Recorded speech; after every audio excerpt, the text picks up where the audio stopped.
Olá, meu amigo, minha amiga, tudo bem? Seja bem-vindo à parte 9 do nosso tópico sobre dimensionamento e controle de estoques, falando claramente sobre administração de materiais e recursos patrimoniais. E hoje a gente vai trazer dentro desse assunto, dentro desse tópico, mais um assunto muito interessante, que é falar sobre Just-in-Time e Kanban. Muito se fala já disso, tem muita coisa escrita sobre Just-in-Time, principalmente o Kanban vem junto aí, trazendo a mesma filosofia, mas é importante que a gente fale um pouco mais disso aí, embora você que goste de estudar essa parte de produção, logística, administração de materiais, você ouça falar muito de Just-in-Time, mas é importante a gente estar olhando sempre vários lados e tirar nossas próprias conclusões.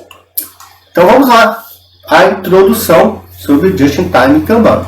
Então, considerado uma filosofia de aplicabilidade universal, o JIT, como carinhosamente é chamado Just-in-Time, é comumente associado a algumas expressões, como por exemplo, produção sem estoques, eliminação de desperdícios, melhoria contínua de processos, etc. Então, o que a gente vai ver a seguir, é o que envolve, de fato, a utilização de todos esses conceitos. E aí dá a figurinha aí muito legal, trazendo justamente o que pode acontecer lá com o Just-in-Time, chegando na hora certa para formar a letrinha e já vai sendo empacotado a ideia um pouco mais ou menos isso. Então, a filosofia do Just-in-Time. Então, hoje o Just-in-Time tem sido apresentado através de muitas definições que envolvem a sua medida de aceitação. Uma das mais comuns refere-se ao JIT como um método de redução de desperdício nos processamentos de manufatura. A principal crítica dos seguidores do JIT é exatamente a aceitação dos parâmetros utilizados na equação do cálculo do lote econômico, aquele que a gente viu lá na aula 6. E aí tem aqui essa figura aqui, ela traz algumas coisas, matéria-prima, 1, depois produto acabado, 2, depois produto semi-acabado, depois o 3 aqui produto semi-acabado, produto acabado e entrega para pôr no caminhão. Vocês podem ver que as quantidades são sempre as mesmas, porque olha-se muito essa questão do lote econômico. Mas quais são os objetivos então do Just-in-Time?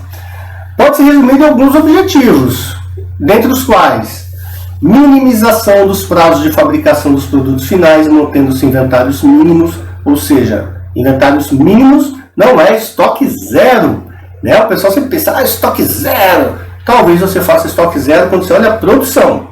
Mas antes da produção e administração de materiais, você tem um estoque mínimo, não um estoque zero. É bom a gente ficar esperto com isso aí. Redução contínua dos níveis de inventário através do enfrentamento dos problemas de manufatura, então você resolve a questão da produção para poder resolver a questão dos materiais e de insumos que vem antes disso. Redução dos tempos de preparação de máquina a fim de flexibilizar a produção, então tentar buscar uma melhor forma de flexibilização, pela justamente aproveitar ao máximo aquele setup da máquina. Redução ao mínimo tamanho de lotes fabricados, buscando sempre o lote igual à unidade.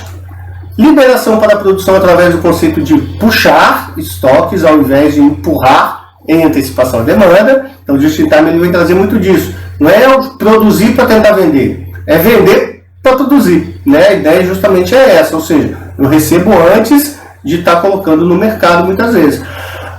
E se a gente for olhar bem direitinho, isso começou lá no Ford, tá? Quando a economicidade do Ford, ele dizia, eu quero produzir o carro, entregar, antes de eu ter que pagar meus fornecedores, eu já ter recebido o carro. Flexibilidade da manufatura pela redução dos tamanhos dos lotes, tempo de preparação e o tempo de processo. Elementos importantes, então, quando a gente fala de JIT. O conceito JIT não possui uma metodologia específica no sentido de alcançarem os objetivos descritos. Então, JIT é quase igual a Store, Cada um tem o seu, você vai fazer da melhor forma, porque nenhuma empresa é igual a outra.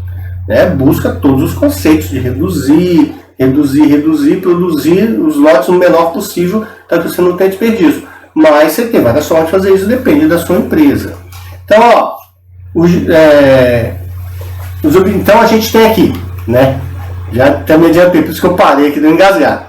Eliminação de defeitos, evitar o retrabalho, serve para todo mundo, mas você vai adaptar a sua. Aproveitamento máximo nos processos produtivos. Retorno imediato de informações e métodos de autocontrole. Tamanho de lote igual a unidade. Redução dos tempos de preparação. Redução da movimentação através de plantas compactas. Manufatura celular, método de produção por fluxo unitário. Temos ainda a manutenção preventiva, diversificação da capacidade de operários polivalentes, ou como comumente é chamado hoje, que eu sou e você também é, um colaborador, né? Somos polivalentes, temos muitas vezes a função definida, mas atuamos em várias outras. Envolvimento do operário, atividade de pequenos grupos, e desenvolvimento de fornecedores com as mesmas ideias, porque se você não tiver fornecedor que trabalha dentro do just in time, você também não consegue fazer a sua. Então toda a cadeia produtiva tem que estar trabalhando na mesma filosofia, por isso a dificuldade de se implantar o just in time. Bom, comparação com a abordagem tradicional do just in time, então. Comparando a abordagem tradicional, essa que a gente fazia no Brasil, que a gente ainda faz no Brasil, né? No gerenciamento de inventários, a filosofia JIT guarda algumas diferenças básicas. Então, quais são essas diferenças básicas? Vamos lá. Primeiro, o fator inventário, no tradicional ele é ativo, no JIT ele é passivo. Ou seja, o estoque de segurança no tradicional tem que ter, no just in time não é exigido. Porque todo mundo trabalha de acordo com o just in time, então eu não preciso dentro da minha cadeia produtiva. Ciclos de produção longos no tradicional e curtos no JIT. Tempo de setup suavizado no tradicional, minimizado no JIT. Tamanho dos lotes. Lote econômico no tradicional, unidade no JIT. Então produz quase que 1 a 1. Filiais no tradicional são eliminadas, no JIT é necessário. Olha que legal, né? Necessário você ter algumas filiais. Lead time tradicional é aceito, no JIT é encurtado. Qualidades, no tradicional é importante, no JIT é imprescindível, até porque qualidade, quando fala da rapidez, né, quando fala a própria qualidade num todo, se ela é bem feita, né, você já sabe o que esperar. Fornecedores e clientes, no tradicional são adversários, eu tenho que matar o meu concorrente, ou o meu fornecedor, eu tenho que matar o fornecedor pagando menos e tenho que acabar com o meu cliente cobrando mais. No JIT eles se tornam parceiros, né? Tem que fluir. Então, a fonte de suprimento no tradicional são múltiplas, no JIT é única. Por que é única, professor? Porque justamente você tem que confiar no seu parceiro para que você não tenha estoque. Ninguém tem estoque ao longo da cadeia. Então, eles têm que ser parceiros, né? E tem que ter fontes únicas. Empregados, tradicional é orientado. No JIT, eles são envolvidos, engajados. E aí me traz uma historinha, né? Essas historinhas de administrador, do porco e da galinha, né? Então, no tradicional, são as galinhas. No just in time, são os porcos. Por quê? Porque no café da manhã, quando você vai comer bacon com ovos, a galinha, ela é orientada, ela participa, né? Ela vai lá, coloca o ovinho, ó, tá aí. Já o porco no café da manhã, ele é engajado, ele é envolvido. Por quê? Porque ele deixa a lasca do lombo lá para você comer. Então essa aí é umas historinhas de administrador que a gente tem, mas que funciona, é isso que acontece mesmo, a diferença entre os engajados e os orientados, né? Os engajados dão sangue mesmo, os orientados eu faço o que me pede, mas não sou colaborador, tenho minha função, falo da minha função, não faço nada. Bom, continuando essas diferenças básicas um pouquinho mais ampla, né? Então a redução dos inventários, devemos observar que o JIT procura a eliminação dos estoques em todo o canal de suprimentos e não simplesmente transferir aos fornecedores os encargos de manutenção de estoque. Ninguém é para ter estoque. As aplicações bem-sucedidas do JIT mostram significativas reduções de inventário, tanto no fornecedor como no fabricante. Aquilo que eu falei, dentro da sua cadeia produtiva. Ciclos de produção. Enquanto o sistema JIT envolve ciclos curtos de produção e requerem flexibilidade para promover alterações de produtos, a indústria tradicional, ao contrário, sempre se beneficiou das economias de escala garantidas pelos longos ciclos. No JIT, né, o controle e a minimização dos custos associados às frequentes mudanças de produtos das linhas é fator crítico para o sucesso no sistema como um todo. Temos ainda a minimização dos tempos de espera das linhas de produção. No just-in-time, a entrega de peças e componentes acontece exatamente quando a linha respectiva necessita, ou seja, chega no momento certo, na quantidade certa. O processo de trabalho no sentido de não haver excessos, mas principalmente para não deixar faltar. Então tem que chegar tudo muito certinho, o que provocaria um aumento dos tempos de espera nas linhas. Imagina, na hora que chegou, não tem. E aí eu tenho que parar a linha e esperar para que chegue. Lead times. O Conselho do JIT considera que os lead times devam ser curtos e consistentes com a necessidade de satisfazer a demanda de maneira sincronizada. No momento que existe a demanda, é a hora que você está fabricando e entregando. Esta é a principal razão que leva os fornecedores a planejar suas instalações próximas às fábricas. Né? Então, a hora que o meu cliente precisa, eu já estou ali entregando aquele tempo todo. Então, você tem lá, dá um exemplo de gente mais conhecida do mundo, você tem a Toyota e várias empresas instaladas ao redor da Toyota, o mais próximo possível, para poder estar fazendo a diminuição desse lead time. Sistemas apoiados pelo conceito JIT. A qualidade dos materiais e componentes recebidos contribui decisivamente para a sincronização do processo, ou seja, a qualidade ela tem que ser perseguida o tempo todo. E antes de se falar em just-in-time, lá no Japão, se falou em busca pela melhoria de qualidade contínua. Né? Então, primeiro eles melhoraram a qualidade, tiveram confiabilidade para poder entrar num just-in-time onde tudo vai acontecer de forma sincronizada, porque todo mundo tem qualidade. Não adianta a gente querer colocar o carro na frente dos bois. Vantagens e limitações do JIT. Então, a gente tem aí custo. O envolvimento dos funcionários encarregados da produção contribui sem dúvida para a eliminação do desperdício.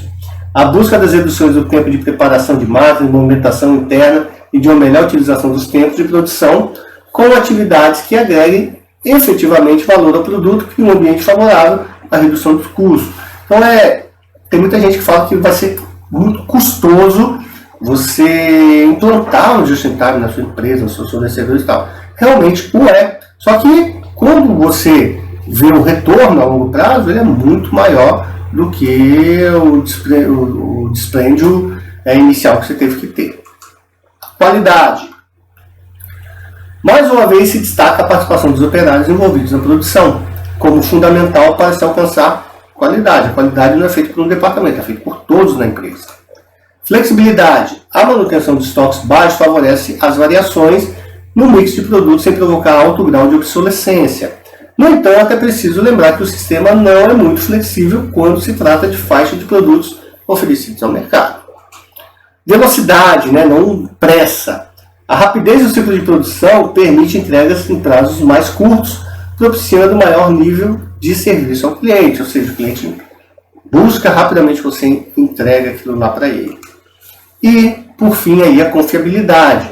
A manutenção preventiva e o ambiente favorável à identificação de resolução de problemas contribui para aumentar a confiabilidade dos produtos. Então, não é resolver o problema, às vezes você tem que resolver o processo para que aquele problema não ocorra mais. E aí você torna-se mais confiável. Bom, aplicação do JIT, Kanban, que a gente estava falando. Então a gente tem que lembrar que é o seguinte, a palavra Kanban é de origem japonesa e significa cartão. Kanban, cartão. A orientação da técnica do Kanban é no sentido de reduzir os tempos de partida de máquina e de tamanho de lote a produzir apenas as quantidades necessárias da limitação da demanda. Então, o Kanban é uma das técnicas usadas para atingir a meta do JIT. Não se trata de sinônimo. Kanban é um instrumento que utiliza como filosofia os conceitos do JIT. Então, quais sistemas a gente tem aí? O duplo cartão. Então, menos usados funciona da seguinte forma.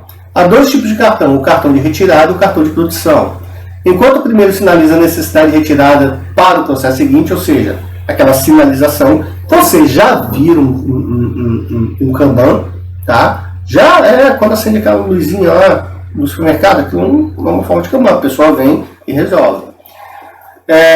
Enquanto o primeiro sinaliza a necessidade de retirar para o processo seguinte, o segundo informa a quantidade que aquele processo deve produzir. Quando ele fala cartão, antigamente era um cartãozinho mesmo, tá? Hoje em dia, lógico, que está muito mais moderno que um cartãozinho, né? Os cartões Kanban podem ser utilizados na própria fábrica e também nas plantas de fornecedores. Uma vez que os lotes são produzidos visando apenas atender a próxima sequência de produção, não há necessidade de uma manutenção complexa de registro de inventários. Os Os supermercados usam isso hoje. Tem muito produto do supermercado que ele vai passando, quando chega num determinado nível, ele já starta um pedido para o fornecedor, né? E o fornecedor já traz. E você sempre mantém aquele lote mínimo lá no seu supermercado para você continuar produzindo, tá? Então, você vê, funciona até hoje de maneira que a gente não vê. Então, ó, o padrão do fluxo de containers e cartões entre usuários de áreas de produção obedece a seguinte sequência de eventos. Então, ó, um usuário com necessidade de peça leva o container vazio e seu cartão de retirada à área de produção. O usuário anexa seu cartão de retirada a um container cheio, destacando o cartão de ordem de produção. O container cheio, container quando eu falo uma caixinha pode ser, tá? Dependendo do produto. O container cheio e o cartão de retirada retornam à área do usuário para uso imediato.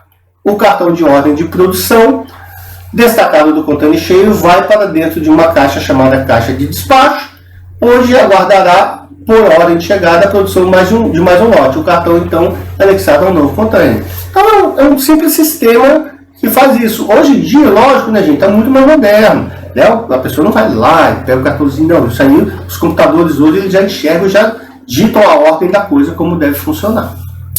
Temos o cartão simples também, né? Ou Kanban simples. A diferença básica é que no sistema de cartão simples não há cartão de ordem de produção, mas apenas o cartão de retirada. Embora essa técnica o caracterize como sistema de empurrar, na prática existe sempre alguma sinalização por parte do usuário no sentido de evitar o ritmo de produção. Por que empurrar? Porque se produz e deixa lá. O sistema, entretanto, mantém algumas características do sistema de duplo cartão. Containers padronizados, ou seja, tamanho de recipientes padronizados, facilidade do controle de inventário pela exatidão das quantidades dos containers, não tem como produzir mais do que está ali. As áreas de usuários mantêm-se apenas com containers que serão utilizados. A responsabilidade pelo controle do inventário é sempre da área de produção. Quantidades pequenas por container, né? Ou o container tem que ser pequeno muitas vezes. E produção em pequenos lotes. Bom, meus amigos, espero que vocês tenham gostado, né? Estejam gostando. Falta apenas mais um vídeo sobre dimensionamento e controle de estoques. Espero que você esteja acompanhando até aqui, porque é importante demais, né? A gente ver, você vê um capítulo só, a gente tem que dividir em 10 partes para que ele possa ser executado de forma fácil de entender. Não está entendendo? Deixa lá seus comentários, né? Tá entendendo? Tá gostando? Deixa um like, é sempre importante a sua manifestação para que a gente possa estar fazendo uma coisa de maior qualidade para você. Fica aqui o meu abraço. Não esqueça, o último vídeo vai ser a parte 10. Não deixe de acompanhar aí o canal. Se inscreva, dê um like, ative o sininho, que você vai ser informado tão logo fique disponível. O meu até logo. Tchau, tchau.